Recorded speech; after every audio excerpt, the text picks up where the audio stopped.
अस्सलाम वालेकुम नाज़रीन, आप देख रहे हैं प्रोग्राम आज की अखबार और मैं हूं आपका मेज़बान एहसन रज़ा। नाज़रीन, आज ईद का चौथा रोज़ है और 3 दिन ईद के थे और गुजर गए।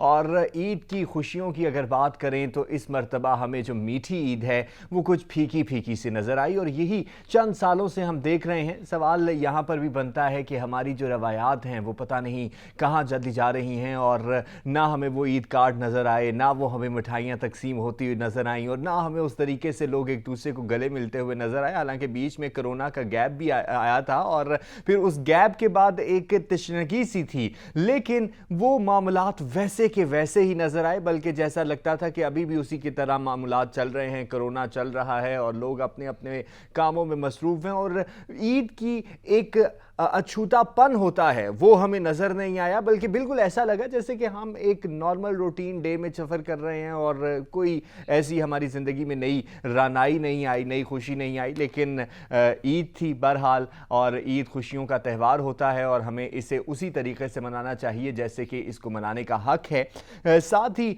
आज के प्रोग्राम में हम महंगाई के हवाले से भी बात करेंगे, क्योंकि महंगाई का जिन जो है वो काबू में नहीं आ रहा। जो पिछली हुकूमत थी उनके काबू में भी नहीं आया, जिसकी वजह से उन्हें जाना पड़ा, और जो मौजूदा हुकूमत है उसके काबू में भी नहीं आ रहा। और मौजूदा हुकूमत कंट्रोल करने की भरपूर कोशिश कर रही है, लेकिन देखना यह है कि कब तक वो इसको काबू कर पाएगी और किस तरीके से काबू कर पाएगी, क्योंकि जो अभी साबिका हुकूमत बनी है वो तो यही कहती है कि जी इनसे नहीं हो पाएगा और महंगाई जो है उसको काबू करना बड़ा मुश्किल है। जबकि मिफ्ता इस्माइल साहब ने जो पेट्रोलियम मसनूआत की कीमतें हैं उनको बरकरार रखने का फैसला कर दिया है, लेकिन साथ में उन्होंने कहा कि पेट्रोल पर 30 रुपये और डीजल पर 70 रुपये का जो नुकसान है, यानी बोझ जो है वो हुकूमत को बर्दाश्त करना पड़ रहा है। तो मौक़िफ़ कहां पे तब्दील हुआ? पिछली हुकूमत का भी यही मौक़िफ़ था, इस हुकूमत का भी यही मौक़िफ़ है। तब तो आप ये कहते थे जी ये झूठ बोलते हैं और इन्होंने खाना खराब कर दिया है और इन्होंने मामलात खराब कर दिए हैं।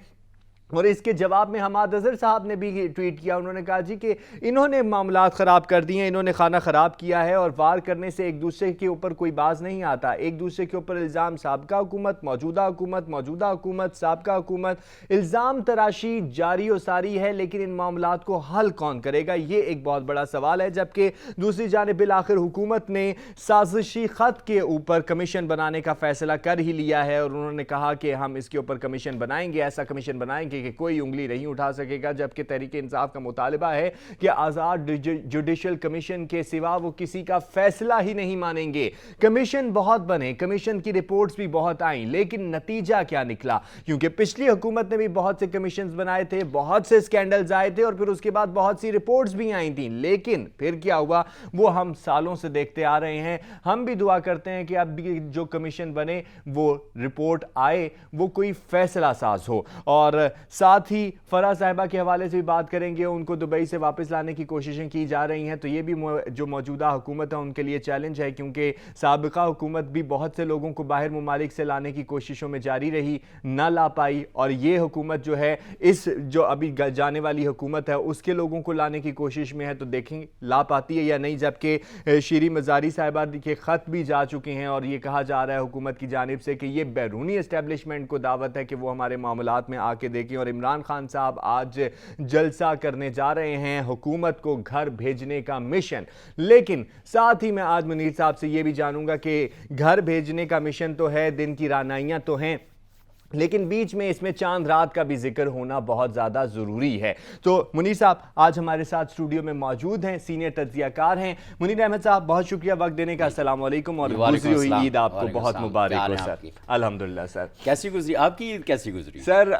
बस मैंने जिस तरह आपको इंट्रोडक्शन में बताया कि ईद थी और ईद गुजर गई और ऐसे ही लगा कि बस आई और गुजर गई। सर मेरा सबसे पहले तो आपसे यही सवाल है कि मीठी ईद हमें फीकी नज़र आई, रवायात हमें कहीं गुम होती हुई नज़र आई, ना वो हमें मिठाइयाँ तकसीम होती हुई नज़र आई, ना वो हमें एक दूसरे से ईदी लेना देना आना जाना। बिल्कुल ऐसा लगा कि जैसे कि रूटीन के मामलात हैं। अब तो हमें वो ईद कार्ड भी कहीं नज़र नहीं आए जो हम पहले लिया करते थे और फिर उनको भर भर के दिया करते थे।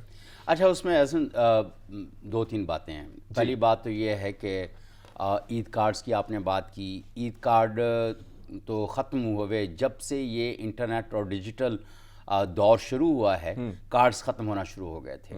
और वो जो तहनीती कार्ड जाते थे और उसको लोग सजा के रखते थे, वो रिवायत बहुत वक्त हुआ ख़त्म हुई। और दूसरी बात जो आप कह रहे हैं कि मीठी ईद थी लेकिन बहुत फीकी, अब असल में सोगवारियत हमारे ऊपर बहुत ज़्यादा चढ़ दौड़ी है। और उसकी वजह हमारे मुआशी हालात भी हैं, हमारा सियासी माहौल भी है।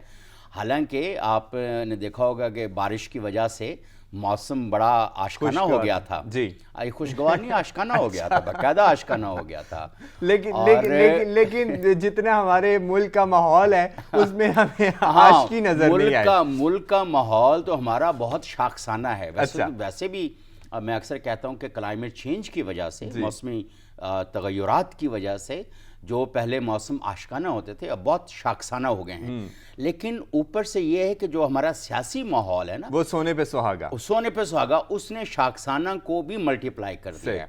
अब ऐसी सूरत हाल के अंदर जब आप टेलीविज़न ऑन करते हैं, कोई भी टेलीविज़न ऑन कर लें, तो आपको सोगवारियत का एहसास होता है। आपको लगता है कि आपने बहुत कुछ खो दिया है और आपके चारों तरफ खौफ दंदनाता फिरता है। और ऐसी सिचुएशन में पहले लोग ईद पे गले मिला करते थे, अब अब लोग तो ईद पे नहीं गले मिलते पड़ा करते हैं। अब गले पड़ा करते हैं, ये भी ऐसा ही है। लेकिन वो तो कुछ कोविड की वजह से भी ना, अब वो जो गले मिलने की रिवायत थी वो थोड़ी क्या काफ़ी ख़त्म हो गई है। लेकिन जो दूसरा आपने कहा कि अब तो घरों के अंदर जो है आपकी इतनी तफरीक बढ़ गई है। बीवी अगर पीटीआई की है तो शौहर दूसरी पार्टी का है, वो नून लीग का है या पीपल्स पार्टी का है या JUIF का है, तो या वो भी ईद पे मुंह फुला के बैठेंगे। तो वो वहां पर कहीं ना कहीं कोई ना कोई ऐसी बात जरूर हो जाती है जो दूसरे फरीक को बुरा लगता है। और फिर सूरत हाल ये है कि दरमियान में चपकलश। वैसे एक ये है कि हमारे सियासतदानों को एक क्रेडिट जाता है कि उन्होंने घरों के अंदर ऐसा माहौल बना दिया है कि कोई किसी को फरमाइश ही नहीं करता। कोई वो जो उसकी वजह से शायद जो है एक जाहिर है कि वो जो एक गर्मजोशी की कैफियत थी ना, वो अब सोगवारियत में बदल गई है। लेकिन मुनीर साहब, मैं यहाँ पर एक सवाल बनता है कि जिस तरह आपने फरमाया कि घरों में भी अब इख्तलाफात जो हैं वो बहुत ज़्यादा बढ़ चुके हैं इसी सियासी माहौल की वजह से। अगर इसी सियासी माहौल को अगर हम सियासत तक ही रहने देते तो क्या वो ज़्यादा बेहतर नहीं था? क्योंकि अगर देखा जाए तो इसकी जिम्मेदारी भी हमारे जो रहनुमा हैं उनके ऊपर आयद होती है, क्योंकि माशरे के रवैयों को बनाने और बिगाड़ने में उनका किसी हद तक किरदार होता है। तो हमने नहीं इस ईद पे देखा कि यही सियासतदान जो आपस में एक दूसरे के साथ दस्तो गिरेबां होते हैं, इन्होंने ईद की एक दूसरे को मुबारकें दी हों और टेलीफोन किए हों कि भाई तमाम सियासी मामलात एक तरफ, लेकिन ये हमारा कौमी और मजहबी पहले और फिर कौमी त्यौहार है, तो इसके ऊपर हमें एक दूसरे को कम से कम मुबारकबाद तो देनी चाहिए। ऐसा एक है कि वज़ीर आज़म शहबाज शरीफ साहब ने एक अच्छी रिवायत का, जैसे मैंने पिछले भी एक दफ़ा जिक्र किया जी, आरिफ अलवी साहब को भी उन्होंने फ़ोन किया और बाकी लोगों को भी फ़ोन किया। लेकिन अगर हम पिछले साल पे चले जाएं तो हमें इस तरह का जो आपके सियासी मुखालिफ हैं उनको कोई फ़ोन करने की रिवायत हमें बिल्कुल ऑपोजिशन लीडर को नहीं फ़ोन किया गया या दीगर लोगों को नहीं किया गया। लेकिन अभी सूरत हाल ये है कि हम दोस्तों की एक महफिल में बैठे हुए, तो 2 दिन पुरानी बात है, ईद के दूसरे दिन शाम को चाय कॉफ़ी, और कैन यू बिलीव कि वहाँ पर ज़ाहिर है मुख्तलिफ़ुल ख़याल दोस्त अहबाब होते हैं, लाइक माइंडेड तो बिल्कुल भी नहीं होते जी। तो वहाँ पे बजाय इसके कि कुछ अच्छी बातें होती, वो तलखी बढ़ गई सियासी उसकी वजह से जी। तो अब ये मेरा ख्याल है कि हमें दोस्तों को और ख़ानदान के लोगों को आपस में ये जो सियासी इख्तलाफी अमूर हैं इनसे थोड़ा सा बच के रहना चाहिए। और इसी वजह से बहुत सारे लोग एक दूसरे के पास नहीं जा रहे। तो अब मैंने 1-2 दोस्तों को फ़ोन किया, उनका सर मुनीर साहब आप जिस तरह की तजज़िया फरमाते हैं, आपके घर आना तो दूर की बात, मैं तो आपके गली से नहीं गुजरूंगा। अच्छा, इत्तेफाक ऐसा है कि PMLN का अगर कुछ स्टांस ठीक है, आप उसके हक में बात कर दो तो PTI के दोस्त आपके खिलाफ डंडे लेके खड़े होते हैं। अगर PTI के, जैसे मैंने पिछले 2-3 ओपेड्स जो हैं वो इमरान खान के हक में लिखे, ड्यू टू मेरा एक अपना पॉइंट ऑफ व्यू था कि जिस तरीके से चीज़ हो रही है इस तरह से नहीं होनी चाहिए। उनकी जब उनका जो अगर उनके हक में लिख दिया तो इधर के दोस्त उन्होंने कहा कि तुम उधर चले गए हो। अब हमारा काम ये है एहसन कि अगर किसी की अच्छी बात है तो हमें उसकी अच्छी बात की तारीफ करनी चाहिए, और अगर कहीं पे पॉलिटिकल मैनूवरिंग हो रही है तो हमें उसका भी ख्याल करना चाहिए। अगर किसी का इस्तेसाल हो रहा है तो हमें उसका जिक्र भी करना चाहिए, उसकी रेमेडी की बात भी करनी चाहिए। तो ये ऐसे चलता रहता है। ऐसा कभी भी नहीं हो सकता कि एक वक्त में या हर वक्त में एक ही सियासतदान ठीक हो, या एक ही पार्टी का मौक़िफ़ ठीक हो, या जाले ठीक हूँ, या अल्लाह अब दूसरे नाम बंदे को अब नहीं लेने चाहिए कि जिस तरह के नाम लिए जाते हैं और वो बहुत तफरीक का बायस है कि हमने चलो जाले में तो फिर कुछ ऐसी कोई टाइगर्स ये लफ्ज़ ऐसे थे। अब ऐसे बुरे बुरे लफ्ज़ हमने ईजाद कर दिए एक दूसरे की तज़हीक के, तौहीन के जब हम उसको बोलते हैं तो हमें शायद बिल्कुल भी अजीब सा नहीं लगता। हम इतने बेहिस हो गए दूसरे के बारे में तौहीन अमेज़ अल्फाज कहते हुए। तो ये हमें पॉलिटिकल टेम्परेचर जो है, जो हेटेड बेस्ड टेम्परेचर जो है पॉलिटिक्स के अंदर, इसको कम करने इसको कर्टेल करने की शदीद ज़रूरत है।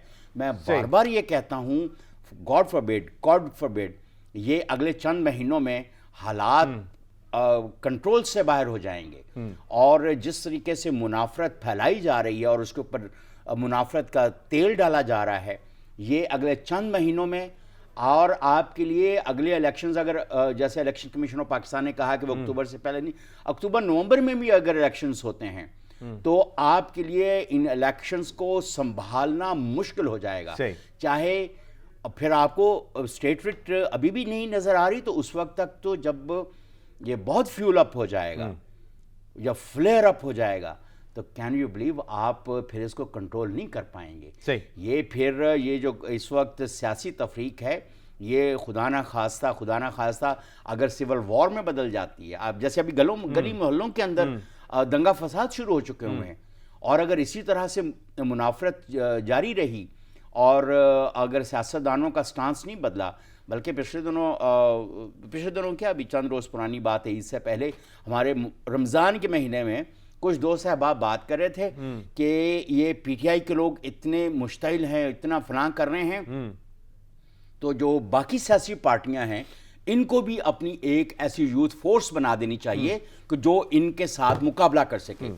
फॉर गॉड्स सेक, ये कैसी सोच को हम लेके आगे हम तो पीटीआई के दोस्तों को भी कहते हैं कि खुदा के लिए आप जरा थोड़ा हाथ नरम रखें, इस तरह हाथ हौला रखें, इस लेवल पे ना जाएं कि यहाँ पे दूसरी सियासी पार्टियां कहेंगे हमें भी इस तरह की यूथ फोर्स बनानी चाहिए, यानी नौजवानों को लड़ाने की बात ना करें। इख्तलाफ जरूरी है जिंदगी की रानाइयों के लिए, और जिंदगी के हर मामले में इख्तलाफ जरूरी है ताकि उससे जिंदगी का हुस्न निखर के सामने आता है, लेकिन उसे नफरत की तरफ लेके नहीं जाना चाहिए, बल्कि उसे इस्लाह की तरफ लेके जाना चाहिए, चाहे वो सियासी हो या चाहे वो माशरती हो।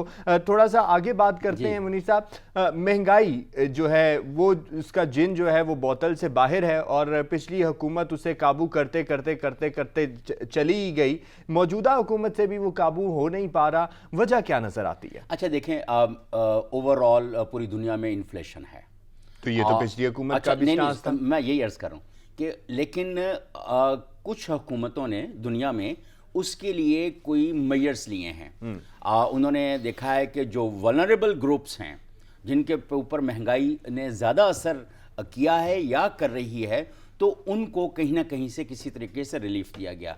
हमारे यहाँ ब्लैंकेट रिलीफ हो जाता है, पेट्रोल की कीमत कम होनी है तो जो करोड़पति है उसके लिए भी कीमत कम है, जो और गरीब मेरे है जैसे आदमी के लिए भी कीमत कम है। मतलब आप यानी जिसके पास मर्सिडीज है वो भी उतने में ही है, और जिसके पास बाइक है वो बाइक बेचारा, बाइक वाला जो है वो तो बिल्कुल, आप ये देखें ना, अब यूं इसका कोई अगर आपने रिलीफ पैकेज देना है तो सेगमेंटाइज होना चाहिए कि अगर बाइक वाला आ रहा है तो यार उसको इतने का पेट्रोल दे दो, लेकिन अब फिर ये भी है कि वो उतने का वो कहें जी सारा पेट्रोल बाइक वाले ले गए, आप हमें इतनी सब्सिडी दे दें। तो हमारे यहाँ कोई सूरत हाल ना इस तरह की भी इतने ईमानदार नहीं है हम। सही। और माफ़ करना, हमारी जो अखलाकी पस्ती है वो बहुत ज़्यादा हो चुकी है, गिरावट का शिकार, गिरावट शदीद। तो अब लेकिन कोई ऐसा कोई मैकेनिज्म ज़रूर होना चाहिए जो वल्नरेबल ग्रुप्स हैं उसमें, लेकिन एक छोटी सी जिस तरह से पेट्रोल की कीमत बढ़ रही थी या चीनी की कीमत थी या आटे की कीमत थी, दालों की कीमतें थीं, वो जिस रफ्तार से पहले बढ़ रही थी, अभी तो देखें इनको आए हुए कितने महीने हुए हैं, जुमा 8 दिन हुए हैं, लेकिन वो पूरी सिंसेरिटी के साथ एटलीस्ट हमें कुछ रिलीफ मिलता हुआ नजर आ रहा है। अच्छा। अगर देखें पेट्रोल की प्राइसेस उन्होंने कंट्रोल अभी की, उन्होंने कहा कि हम सिर्फ सब्सिडी ज़्यादा गवर्नमेंट अपने ऊपर ले लेती है। सही। और जैसे इन्होंने तो खैर दावा किया है मौजूदा हुकूमत ने कि अगर ये इन्होंने IMF के साथ 245 के 48 रुपए के ऊपर पेट्रोल पर लीटर लेके जाने का वादा किया हुआ था, अब दूसरी तरफ से उन्होंने इसको रिफ्यूट भी किया है। तो ये लेकिन अब आटा 1200 से 850 पे आ गया। ये 800 क्लेम कर रहे हैं, लेकिन 850, 900, 850, 900 इतने पे थैला मिल रहा है। मैंने कल परसों जब लिया है तो वो आई नोटिस के इसमें कुछ उसमें आपको रिलीफ मिला है। चीनी ये 70 रुपए क्लेम कर रहे हैं, लेकिन 75-80 तक मिल जाती है। पहले जो 110-115 के ऊपर मिल रही थी, तो ये भी कोई एक कम से कम दालों का मैंने इतना अभी गौर नहीं किया, लेकिन ये चूंकि दो चीज़ें मैंने रिसेंटली, यानी आपको लगता है कि अशिया खुरनोश की कीमतों में कमी आई है और आवाम को कहीं ना कहीं रिलीफ मिल रहा है। मुझे लग रहा है कि जैसे इन दो चीज़ों का जो ये क्लेम कर रहे हैं, तो आपको पता है कि जब कोई चीज़ बंदा क्लेम कर रहा हो तो हम लोग ख़ास तौर पे उसको नोटिस कर रहे होते हैं। वरना तो आप ग्रोसरी शॉप में जाते हैं, उससे कहते हैं यार ये आटा रख दो, ये फलां कर दो, ये फलां कर दो, अच्छा कितने पैसे हुए, 2000 हो गए, 4000 हो गए, 5000 हो गए, आप मरते क्या ना करते वाला चक्कर जो होता है, आप कह देंगे यार अब ये चीज़ें तो घर लेके जानी है। अब ऐसा तो नहीं हो सकता है कि आपने अपने घर एक दालें लेकर जानी है, आटा लेके जाना है, चीनी लेके जानी है, तो आप कहेंगे नहीं यार ये रहने देता हूँ, तो वरना फिर घर से भी तो मार पड़नी होती है ना। तो अब लेकिन इसमें हमें लगा है कि कोई सूरत हाल कुछ बेहतर हो जाएगी। अच्छा, अगर इस तरह से ग्रेजुअली ये कुछ छोटे छोटे स्टेप्स लेते रहे, अपने ऊपर रिस्पॉन्सिबिलिटी लेते रहे तो। अच्छा मुनीर साहब, ये फरमाइएगा कि जैसे अभी मिफ्ता इस्माइल साहब ने कहा कि पेट्रोल पर 30 रुपए और जो डीजल है उसके ऊपर 70 रुपए जो हैं हम बोझ बर्दाश्त कर रहे हैं। पिछली हुकूमत भी बर्दाश्त कर रही थी उस वक्त, तो इन्होंने कहा जी ये बड़ा झूठ बोलते हैं, ये ऐसे है, ये वैसे है। और अभी मिफ्ता इस्माइल साहब IMF के साथ सब्सिडीज खत्म करने के भी मुआहदे कर आए, तो किस तरीके से करेंगे? देखें वो बिल्कुल IMF कह रही है कि आप अपनी सब्सिडीज ख़त्म। देखें, एक ऑर्गेनाइजेशन आपको कर्जा देती है, उसने कर्जा वापस लेने का इंश्योर भी तो करना है ना कि आप टैक्सेस बढ़ाएं। अब क्या है, हमारी जो टैक्स बेस है वो अभी तक नहीं बढ़ा पाए। पिछले हालांकि PTI की गवर्नमेंट ने कहा था हम टैक्स बेस बढ़ा देंगे, हम एग्रीकल्चर टैक्स लगा देंगे, हम यूं कर देंगे, लेकिन जो सैलरीड पर्सन्स हैं उन्हीं का टैक्स बढ़ा दिया। पिछली हुकूमत तो ये भी कहती है कि एक रिकॉर्ड टैक्स जो है हम इकट्ठे कर चुके हैं रेवेन्यू जनरेट करने के लिए भी और दीगर मामलात के लिए भी। FBR ने बड़ा जबरदस्त किस्म का काम किया है, और इतने तो टैक्स पिछली हुकूमतों में नहीं हुए जितनी पिछली हुकूमत के 4 साल में हुए। नहीं, अब ये बहरहाल ये कंपैरिजन किसी ये अवाम को भी पता है। अच्छा, वो अपना इसका वो कर सकते हैं, लेकिन ऐसी सूरत हाल नज़र नहीं आई। इससे पहले अगर हम ये देखें कि नून लीग का जो था वो उसमें अच्छा टैक्स बढ़ता कैसे है, टैक्स बेस नहीं बढ़ रहा है, जिन लोगों के ऊपर टैक्स लग रहा है ना वो बढ़ रहा है, चाहे वो डायरेक्ट हो पर्सन है, चाहे वो इनडायरेक्ट हो। अब मैं कोई कंसल्टेंसी करता हूँ, अब मुझे उसके ऊपर 15-20% अगर टैक्स देना पड़ जाता है। उस दिन एक साहब हमारे अब मैंने एक छोटा सा काम किया, उस पर इनकम टैक्स भी कटा, उस पर सेल्स टैक्स भी कटा, उस क्या वो है, तो तकरीबन कोई 18-20% टैक्स कट गया। और मैं सर पकड़ के बैठा हुआ था, यार मैक्सिमम 8-10% टैक्स कटना चाहिए था।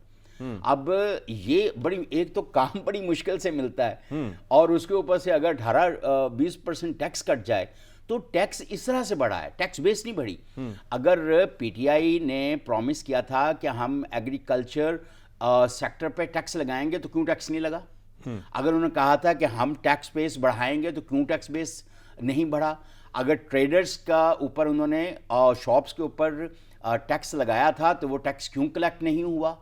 तो यही वो चीज़ें थीं जिसके ऊपर PTI ने वोट लिए थे और जो प्रॉमिसेस किए थे। भाई ये वो काम है जो पिछली हुकूमतें नहीं कर पाई। और उन्होंने भी कोशिशें की इस तरह की चीज़ें करने की, लेकिन समहाउ PMLN या पाकिस्तान पीपल्स पार्टी वो नहीं कर पाए बहुत ज़्यादा, लेकिन फिर भी कुछ हद तक टैक्स बेस बढ़ा था अगर PMLN के, क्योंकि वो ट्रेडर्स के लोग थे, तो उन्होंने आई डोंट नो कोई इंसेंटिव्स दिए, कुछ टैक्स बढ़ाया, लेकिन टैक्स की शरह बढ़ाकर टैक्स कलेक्ट करना ये ज्यादती वाली बात है। अगर मुझे मेरे जैसे शख्स को 18-20% टैक्स देना पड़ जाए तो मैं समझता हूँ कि ये 7.5-8% एक टैक्स एक रीजनेबल अमाउंट है। यानी जो टैक्स लोग देना चाहते हैं हाँ। वो भी टैक्स से दूरी इख्तियार करते हैं, और जिन लोगों को टैक्स देना चाहिए उनको तो मुकम्मल तौर पर छूट ही नजर आती है और वो आज़ाद ही नजर आते हैं। 70-80% आपकी एग्रीकल्चर है। अच्छा, अब टैक्स लगता कहाँ पे जाके? आपने खाद के ऊपर टैक्स बढ़ा दिया। यार खाद तो एक गरीब किसान को मिलनी है, जिसकी 1 एकड़ जमीन है उसने भी खाद डालनी है। अब जिनकी बहुत सारी हैं, मैं ऐसे प्रोजेक्ट्स के नाम आपको बता सकता हूं जो बड़े बड़े साहूकारों के लिए दे दिए गए उनको। वो अमेरिकी प्रोजेक्ट्स भी थे या दूसरे प्रोजेक्ट्स भी थे, क्योंकि जी इनके पास क्रॉप को बड़ा करने और उसको ज़्यादा बेहतर तौर पे लाने के लिए, भाई वो तो ऑलरेडी वैसे हैं। हालांकि वो जो डेवलपमेंट के तरह के प्रोजेक्ट्स आते हैं ना, स्मार्ट एग्रीकल्चर के प्रोजेक्ट्स हैं या एग्रीकल्चर क्रॉप्स को बढ़ाने के हैं, तो वो यार वो फार्मर्स तक क्यों नहीं जाते हैं? वो बेचारा, अब पिछले दिनों आपने देखा होगा कि फर्टिलाइज़र की क्या सूरत हाल रही, कि उनको वक्त के ऊपर, और बीज इस वक्त, मैं चूँकि हमारा ताल्लुक गाँव से है तो हमारे गांव के जो अहबाब हैं वो हमेशा इस तरह की गुफ्तगू करते रहते हैं, बीज की कीमत बढ़ गई है, बीज दस्तयाब नहीं है, खाद की कीमत बढ़ गई है, खाद दस्तयाब नहीं है, पानी नहीं मिल रहा है, फसल सूख गई है, फ़लाँ वक्त में ये हमने फ़लाँ फसल बोनी थी वो 20 दिन लेट हो गई है, महीना लेट हो गई है, मौसम ऐसा हो गया है, और उसकी वजह से क्रॉप इंश्योरेंस भी नहीं है। हालांकि PMLN के ज़माने में पुराना वो खैर इन्होंने नेशनल डिज़ास्टर वाले जो हैं NDM में उन्होंने क्रॉप इंश्योरेंस की एक कोई स्कीम लॉन्च की थी, लेकिन वो हमें पिछले दौर में भी नज़र नहीं आई, PTI के दौर में भी नज़र नहीं आई। मतलब कहीं पे वल्नरेबल ग्रुप्स की इंश्योरेंस और उनकी मुआशी तहफ़्फ़ुज़ की पॉलिसीज़ होनी चाहिए। पॉलिसीज़ बहुत होती हैं मुनीर साहब, लेकिन उनके ऊपर मसला यह है कि इम्प्लीमेंटेशन नहीं, अमली इक़दामात कहीं नज़र नहीं आते। बहुत सी पॉलिसीज़ बनाई जाती हैं। देखें, अगर मुआशी जो हमारी मुआशी पॉलिसीज़ हैं, इकोनॉमिक पॉलिसीज़ जो हमने बना दी हैं, अगर उसको इन लेटर एंड स्पिरिट अगर हम उसको इम्प्लीमेंट करें, और ख़ास तौर पे जो वल्नरेबल ग्रुप्स हैं, 70-80% तो आपके वल्नरेबल ग्रुप्स हैं, आप अगर वहाँ पे इसको प्रॉपर इम्प्लीमेंट कर लेते हैं किसी मैकेनिज़्म के तहत, और जो साहूकार टाइप के लोग हैं, जो सेठ लोग हैं, इंडस्ट्रियलिस्ट हैं, उनके ऊपर आप कोई टैक्स लगाएं, उनको तो बड़े रिलीफ मिल रहे होते हैं, उनके कर्जे भी माफ़ हो रहे होते हैं। वो नून लीग के ऊपर था कि उन्होंने कर्जे माफ़ कर दिए, ये पीपल्स पार्टी, तो पिछली हुकूमत में भी ऐसी सूरत हाल ही हमें नज़र आई। लेकिन ये सारे सियासतदान जब इलेक्शन में जा रहे होते हैं तो इनका चेहरे और इनके अल्फाज और इनके वादे कुछ और होते हैं, अब जब पावर में आ जाते हैं तो फिर सर अवाम से वोट लेने के लिए वादे तो बनते हैं ना, फिर अवाम से वादे उन्होंने करने हैं, और फिर अवाम को भी तो देखना चाहिए ना कि फलां ने हमारे लिए किया क्या है। आप अपनी कॉन्स्टिट्यूएंसी में, वो किसी भी सियासी जमात से है, आप उसे पूछो तो सही, भाई आपने ये वादे किए थे, आपने हमारे लिए क्या कानून साजी की, आपने कौमी सतह के ऊपर हमारे लिए क्या किया, मतलब उनसे पूछना तो बनता है ना। ये अवाम ज़ाहिर है कि गिरेबान पे तो हाथ नहीं डाल सकते ना किसी के, लेकिन वोट ना देकर तो उसका एहतसाब कर सकते हैं ना। बिल्कुल बिल्कुल बिल्कुल, अवाम का भी पूछना बनता है, और हम भी अवाम की नुमाइंदगी कर रहे हैं, इसीलिए हम यहाँ पर बात कर रहे हैं। सर ये फरमाइएगा कि जिस तरीके से हमाद अजहर साहब ने भी इसका जवाबी वार दिया, अगर इसी तरह जवाबी वार चलते रहे तो सल्यूशन कहाँ मिलेगा? क्योंकि जितने भी हमारे सियासतदान हैं वो इन जवाबी वारों और तीरों से अभी तक बाहर नहीं निकल सके, एक दूसरे के ऊपर इल्ज़ामात की सियासत से बाहर नहीं निकल सके। हल कहाँ है? देखें, हल अवाम के पास है। सही। और ये सियासतदान चाहे वो इस तरफ के हों, चाहे उस तरफ के हों, चाहे किसी भी तरफ के हों, सही, इनका अपना एक एजेंडा है और उसमें से अगर आवाम के लिए कोई फलाह की कोई बात निकल आए तो निकल आए, लेकिन आवाम ने, अगर हम डेवलप्ड कंट्रीज़ की तरफ देखें तो आवाम अपने बेनिफिट के लिए बाहर निकल आते हैं, वो लोगों से, अपने सियासतदानों से सवाल करते हैं, अपनी कॉन्स्टिट्यूंसीज़ के अंदर वो सवाल करते हैं, वो एम्पावर्ड। हमारे यहाँ पर जो वेस्टेड इंटरेस्ट है ना, अगर मेरी सलाम दुआ अपने MNA से MPA से बेहतर है तो मेरी कोशिश होगी यार मुझे किसी तरह से रिलीफ मिल जाए, बाकी सब के लिए कोई रिलीफ नहीं है। ब्रेक ले रहे हैं मुनीर साहब, और नाज़रीन ब्रेक पर जा रहे हैं, वापस आते हैं तो ज़रा कमीशन के हवाले से बात करेंगे, और अगर आपको अपने हक चाहिए तो उसके लिए आपको जागना पड़ेगा और सही मानों में मुस्बत अंदाज में जागना पड़ेगा। ब्रेक पर जा रहे हैं, वापस आते हैं हमारे साथ। वेलकम बैक जी। नाज़रीन ज़रा बात करेंगे अब हुकूमत ने मुबैना साज़िशी ख़त पर कमीशन और साबिका हुकूमत ने मौजूदा हुकूमत को घर भेजने का मिशन, दोनों तरफ से तैयारी हो चुकी है, कमीशन इधर और मिशन उधर। तो देखना ही है कामयाबी किसको मिलती है। मुनीर साहब, बिलाखिर मौजूदा हुकूमत ने फैसला कर ही लिया है कि हम कमीशन बनाएंगे, और कमीशन हज़ारों बने, नतीजा नहीं मिला। ये बिल्कुल सही बात है। अगर बहुत पीछे से हम शुरू हो जाएं तो बहुत सारे कमीशंस बनते रहे हैं, और बाज़ कमीशंस की रिपोर्ट जो है वो भी पब्लिक नहीं होती थी, और जब होती थी तो उस वक्त उसका कोई फ़ायदा कोई नहीं था। तो अब ऐसी कोई सूरत हाल, अब अगर हम ये देखें, अच्छा ये सियासत के अंदर रिजिडिटी जो है, मुझे इसकी कोई समझ नहीं आई, स्टबरनेस की, ज़िदबाजी की, मुझे कोई चीज़ समझ में नहीं आई। माशाल्लाह पिछली हुकूमत जो थी वो भी बहुत रिजिड थी अपने मामलात के हवाले से, और अपना जो सख्त और रिजिड स्टांस था, चाहे गलती था तो उसके ऊपर ऐसे खड़े हो जाते थे कि बस शायद ये ज़िंदगी और मौत का वो है। अभी भी ये देखें कि अभी अगर PTI चीफ इमरान खान साहब कह रहे हैं कि जुडिशल कमीशन बनाएं, तो यार बना दें, सही, कौन सी क़यामत आ जाएगी। अब देखें, एक इंडिपेंडेंट इम्पार्शल कमीशन वक्त की ज़रूरत है। अब हमें इस तरह के जो मामलात हैं, जो सियासी साजिशें या इस तरह की चीज़ें होती हैं, उनको प्रॉपर तरीके से आवाम तक पहुंचना चाहिए। अब कमीशन तो बना दिया, लेकिन उन्होंने ये नहीं कहा कि ये हुकूमती मिशन होगा कि अदालती कमीशन होगा। कमीशन बनाया जाएगा, सिर्फ इतना कहा है, कोट एंड कोट कमीशन बनाने का फैसला। अभी मामलात कोटेड हैं, नहीं, अभी उन्होंने कहा कमीशन बनाने का फैसला भी बनाया नहीं है। अब देखें, कल अगर वज़ीर इत्तलात मरियम औरंगज़ेब साहबा की आप प्रेस कॉन्फ्रेंस देखें और उनके जुमले पे गौर करें, उन्होंने कहा कि हुकूमत ने लेटर गेट के ऊपर कमीशन बनाने का फैसला कर लिया है जी। और दूसरी जानिब से ये कहा गया कि आज़ाद जुडिशल कमीशन के वो तो बहुत पहले से कह रहे हैं, वो बहुत पहले से नहीं मानेंगे। देखें, नहीं, उन्होंने कहा बिल्कुल नहीं मानेंगे। देखें, अब आपको पता है कि इमरान खान साहब कोई आज से तो आप उनके स्टांस को नहीं जानते ना, वो तो हमेशा से वो किसी चीज़ पे खड़े हो जाते हैं, चाहे वो गलत है चाहे वो सही है, वो कहते हैं बस ऐसे ही होना है तो मैं मानूंगा। अब अगर बहुत पहले चले नहीं, फिर उसके बाद वो अपनी गलती तस्लीम भी करते हैं। सर, वो उस वक्त जिस तरह कमीशन की रिपोर्ट अगर 20 साल के बाद आए तो उसका कोई फ़ायदा नहीं। गलती, अगर आप सारा पानी पुलों के नीचे से गुजर जाए फिर आप अपनी गलती मान लें तो उसका क्या फ़ायदा है ना, आवाम को कोई फ़ायदा है।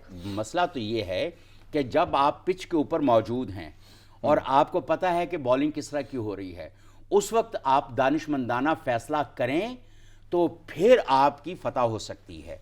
तो ये एक ऐसी, ये भी सियासी पिच के ऊपर अगर आप बहुत ज़्यादा हिद्दत पैदा कर देते हैं, बहुत ज़्यादा गर्मजोशी, वो जिस कोट एंड कोट जिसमें धींगा मुश्ती और मुक्का मुक्की इस तरह की, तो वो फिर अब जैसे कमीशन ठीक है, मैं भी ये समझता हूँ कि इमरान खान साहब अगर ये कह रहे हैं और हुकूमत के लोग और बाकी इदारे अगर ये समझते हैं कि कोई साजिश नहीं हुई तो जुडिशल कमीशन बनाने में कतन कोई हर्ज नहीं, अगर हुई भी है तो उसके प्रॉस एंड कॉन्स देखने के लिए, वो क्यों हुई और कैसे हुई, तो उसको भी देखने के लिए एक इंडिपेंडेंट और आज़ाद जो जुडिशल कमीशन है उसको बनाने में कतन कोई हर्ज नहीं, और उसकी रिपोर्ट को पब्लिक भी होना चाहिए। बुनियादी मकसद ये है। अब अगर देख लें ऐसा कि जब नवाज शरीफ साहब को उनकी हुकूमत थी, तो इमरान खान ने कहा था 4 हल्के खोल दो। 4 हल्के खोल देते तो धरने ही नहीं होने थे। अब दोनों तरफ सियासतदान अगर 4 हल्कों में ज्यादती साबित भी हो जाती, धांधली साबित भी हो जाती, तो कौन सा फर्क पड़ जाना था? वहां पे फ्रेश इलेक्शन करा दें आप। सही।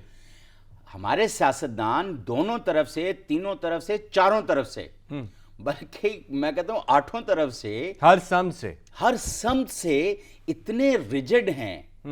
अब मैं एक मिसाल अगर हक में फैसला आएगा तो तस्लीम करेंगे, अगर नहीं आएगा तो फिर हम नहीं करेंगे। और अगर कोई दूसरा शख्स अगर रैशनल बात भी कर रहा है तो नहीं मानेंगे। भाई अगर आप 4 हल्के खुलवा देते तो इतना दंगा फसाद ही नहीं बनना था। सही। अगर उसमें कोई 19-20 था, 18-20 था, तो आप कहते भाई हाँ ओके फाइन, इसमें ये बड़े दिल की बात होती है ये वो करना। अब ये इमरान खान साहब उनको मुर्द इल्ज़ाम ठहराते थे इस तरह की बातों के, अब वो खुद भी उसी तरह की बातें कर रहे हैं। अभी ऐसा कमीशन बनता हुआ दिखाई देता है कि जिसके ऊपर कोई उंगली ना उठा सके। देखिए मैं ये कह रहा हूं कि रिजिडिटी जिस तरह की चल रही है ना, उसको खत्म होना जरूरी है, उसको खत्म होना जरूरी है और कमीशन बनाना जरूरी है। अच्छा, आप उसको बनाएं ताकि जो पॉलिटिकल टेम्परेचर जो इस तरह हीटअप हुआ है और इतनी उसकी हिद्दत में कोई कमी आए, उसमें ताकि कमी आए।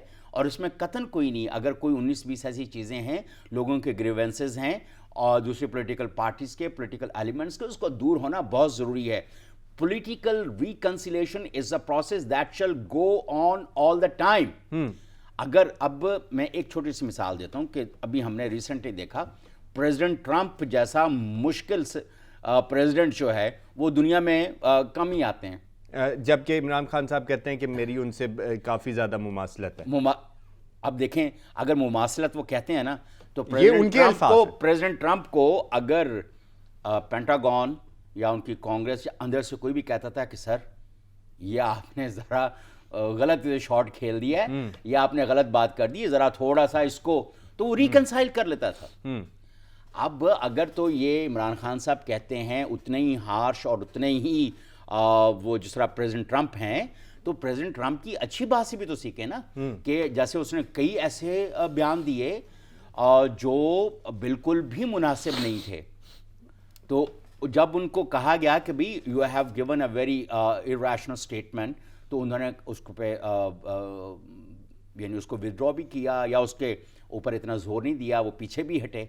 तो अच्छे सियासतदान चाहे जितने मर्जी एग्रेसिव हों, लेकिन जब वो उनको रियलाइज करा दिया जाए कि सर आपसे ये गलत हो गया, तो वो इमीडिएटली उसको ठीक करना जरूरी है। गवर्नमेंट से बाहर निकल इमीडिएटली करना जरूरी है, गवर्नमेंट से बाहर निकलकर गलतियां तस्लीम करना जरूरी नहीं है, और रिजिडिटी भी जरूरी नहीं है। अपने लचक होनी चाहिए और मामलात को लेकर चलने की, ताकि आवाम के मुफाद में फैसले हो सकें। और सर ये फरमाइएगा कि एक तरफ तो ये कमीशन है, दूसरी तरफ एक मिशन भी है, और वो मिशन ये है हुकूमत को घर भेजने का मिशन। वो तहरीक इंसाफ का मिशन है। वो आज मियाँ वाली में अपने घर में, अपने गढ़ में जलसा भी करने जा रहे हैं। दिन की रानाइयों का, शाम की जो खुशियां हैं, वो तमाम दिन में, शाम में तमाम सूरत हाल आपके सामने है, तैयारियां होंगी और जो भी है। लेकिन मैं आपसे इससे पहले ये जानना चाहूंगा कि आपकी चांद रात कैसे गुजरी, क्योंकि वो चांद रात तहरीक इंसाफ की चांद रात भी होनी थी। नहीं, वो तहरीक इंसाफ की चांद रात जिस तरह की हम एक्सपेक्ट कर रहे थे और उस तरह की नहीं। जो वीडियो क्लिप्स आए हैं वो बहुत ज़्यादा हौसला अफजा नहीं है, मैं आपको फ्रैंक बताऊं। ये और मेरे अपने मोहल्ले के नौजवान जिन्होंने उसके अंदर पार्टिसिपेट करना था, वो मोहल्ले के अंदर ही गपशप कर रहे थे। ये अवाम नहीं थी या फिर मौजूदा हुकूमत की हिकमत अमली थी, क्या था? नहीं, देखें मौजूदा अवाम, अब नौजवान भी समझ गए हैं, क्योंकि मैंने अगर अपने गली मोहल्लों में देखे ना, तो बहुत हार्श गुफ्तगू करने के बाद, लड़ाइयाँ करने के बाद ये समझ गए हैं कि यार मिलना कुछ नहीं, हमें मिलना कुछ नहीं है, चाहे हम इसकी तरफ से लड़ लें या उसकी तरफ से लड़ लें। अच्छा, अभी अपारा के अंदर इत्तेफाक से रात को जाने का इत्तेफाक हुआ, तो कोई बहुत ज्यादा लोग नहीं थे। अब अगर 30, 35, 40, 50 या 100 बंदा भी निकल आया तो ये कोई सिग्निफिकेंट। लेकिन दूसरी तरफ से तो ये इल्जाम भी था ना जी, हमारे नौजवानों को उठा के आपने जेलों में बंद कर दिया। कहाँ पे कर दिया बंद? ये जो स्टांस है तहरीक इंसाफ के लोगों का। देखिए एक चीज है, अब पहली बात तो ये है कि ऐसा कोई मैं और आप मीडिया में बैठे हैं, रोज़ हर वक्त हर लम्हे की खबर आ रही होती है, लेकिन अगर कोई शरारत करेगा वो तो अगर चंद साल पहले चले जाएं तभी मन चले जो मोटरसाइकिलों पे वो सिलेंसर निकाल के चलते थे तो अपने पुलिस उनको पकड़ के ले जाती थी। अच्छा। वो 2 दिन के बाद उनकी ईद शीद खराब करके उसको छोड़ देती अच्छा। थी। और जो ईव टीजिंग, औरतों को छेड़ने वाले मामला थे, उसके ऊपर भी अब जहाँ पे ट्रैफिक में रखना पड़ेगा या कोई ऐसी कोई सूरत हाल होगी और लोग हमारे नौजवान यहाँ पे कोई गड़बड़ करेंगे, लॉ एंड ऑर्डर को नौजवानों की या किसी सियासी जमात के लिए, चाहे वो कोई भी सियासी जमात अच्छा, हो, सर छोटा सा पॉइंट, आज का जो जलसा है वो आपको कामयाब होता दिखाई देता है? क्योंकि चांद रात तो कामयाब नजर नहीं आई।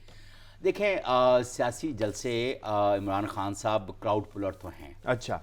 और लेकिन दूसरी तरफ अगर हम देखें तो जब वोट बैंक अभी उतना नहीं बढ़ा और शायद जितनी वो रिजिड अपनी पॉलिटिक्स लेके चल रहे हैं, सिर्फ हार्ड लाइनर्स शायद उनके साथ रह जाएं। मार्च की भी उन्होंने बातें की हैं, तो ये उसकी मार्च शुरुआत देखें, है। वो तो देखें वो बिल्टअप तो होता है ना जी पॉलिटिक्स में। अब वो इस वक्त जो उनके साथ शिकस्त जो सामना जो उन्होंने किया है और जिस तरह से उनके इत्तेहादी छोड़ गए हैं, अब वो इत्तेहादियों को वापस लाने की भी कोशिश कर रहे हैं। कल फवाद चौधरी साहब ने भी कहा कि अगर बाप जो है बलोचिस्तान अवामी पार्टी उनके साथ वापस आ जाए तो 2 वोटों की टोटल गेम है, वो वापस गेम में आ सकते हैं। सही, देखना यह है कि आज का जलसा कितना कामयाब होता है और ये मिशन जो है हुकूमती कमीशन के ऊपर कितना भारी साबित होगा, कुछ ही दिनों में वाज़ेह हो जाएगा। अपना बहुत सारा ख्याल रखिएगा। पाकिस्तान जिंदाबाद। अल्लाह।